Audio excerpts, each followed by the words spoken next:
आपण पाहत आहात महाराष्ट्रातील लोकप्रिय न्यूज चॅनल युवा धर्म न्यूज, अन्यायाला वाचा फोडणारी एकमेव वृत्तवाहिनी। काही पैसे याला मागच्या 2 वर्षांमध्ये आपण दिलेले आहेत।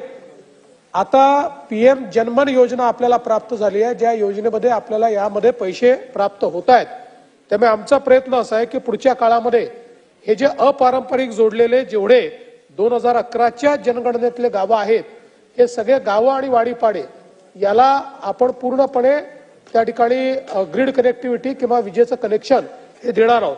याच्या व्यतिरिक्त 2011 नंतर देखील काही वाडीपाडे त्या ठिकाणी तयार झालेले आहेत, त्याचाही आपण नोंद घेतलेली आहे।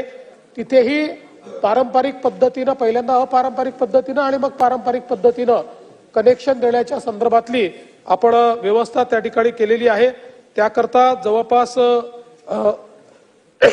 14 कोटी रुपयाचा प्रस्ताव आहे, त्या प्रस्तावाला देखील लवकरच मान्यता देण्यात येईल। आपला प्रयत्न आहे की पुढच्या 1 ते 1.5 वर्षामध्ये किंवा फार झालं तर 2 वर्षामध्ये, कारण त्या कामात काम करायला थोडी डिफिकल्टी जाते, हे जेवढे अपारंपरिक पद्धतीने जोडलेले वाडीपाडे आहेत आणि गावं आहेत यांना पारंपरिक पद्धतीने त्या ठिकाणी वीज जोडणी द्यायची हा शासनाचा निर्णय आहे। त्यामुळे हे काम आम्ही निश्चितपणे पुढच्या 2 वर्षात पूर्ण करू।